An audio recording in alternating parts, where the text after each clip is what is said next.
Only my grandfather and I know that almost every meal I prepare for him is an act of quiet revenge. I've never told a soul, not even my closest friends, but it happened again today, and I can't stop grinning because it worked perfectly. I know this makes me a terrible person, which is why I've kept it a secret. As a child, my grandfather believed in discipline, the kind that only applied to me, never my cousins. He wanted my father to enforce it, but my dad refused, having grown up in a strict household himself. Since my grandfather couldn't hit me, he found another way to punish me, through food. He knew I couldn't stomach seafood, that it made me physically ill.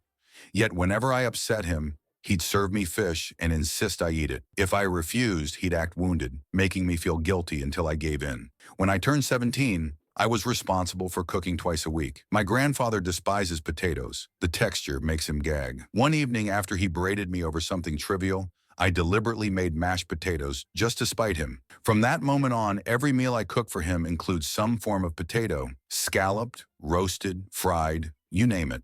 Whenever he hesitates, I use his own tricks against him. "You've always eaten it before, Grandpa," I say, my voice laced with mock hurt. "Are you upset with me?" And with family around, he never dares to protest. Now that I'm 28, I have no intention of stopping. Watching him force down a plate of buttery mashed potatoes has become the highlight of my week. Whiskazali.